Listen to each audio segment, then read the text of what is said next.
चंद्रपूर काँग्रेसमधील अंतर्गत वाद आता उघडपणे समोर आलाय। महानगरपालिकेत सत्ता स्थापनेवरून खासदार प्रतिभा धानोरकर आणि काँग्रेसचे ज्येष्ठ नेते विजय वडेट्टीवार यांच्यातील मतभेद अधिक तीव्र झाले आहेत। त्यामुळे पक्षात स्पष्टपणे दोन गट निर्माण झाल्याचं चित्र आहे। धानोरकर गटानंतर सोमवारी विजय वडेट्टीवार समर्थक नगरसेवकांनी नागपुरातील विभागीय आयुक्त कार्यालयात धाव घेतली आणि अखिल भारतीय काँग्रेस मित्र आघाडीच्या माध्यमातून आपल्या गटाच्या नोंदणीसाठी अर्ज दाखल केला। मात्र धानोरकर समर्थकांच्या आक्षेपामुळे या प्रकरणावर आयुक्तांनी मंगळवारी निर्णय घेण्याचं स्पष्ट केलंय। आज आम्ही आयुक्त मॅडम जवळ आले होतो आणि आमचे जे 19 नगरसेवक होते जे काँग्रेस गटाचे होते त्यांची नोंदणी करण्यासाठी आम्ही आलो आहोत आणि आता पूर्ण फॉर्मॅलिटी झाली आहे।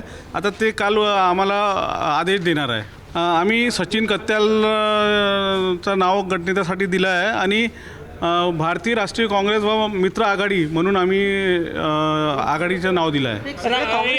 18 नगरसेवक काँग्रेसचे आहे आणि एक BSPचा आहे। नाही आता कारवाई झाली आहे, उद्या ते आदेश देणार आहे।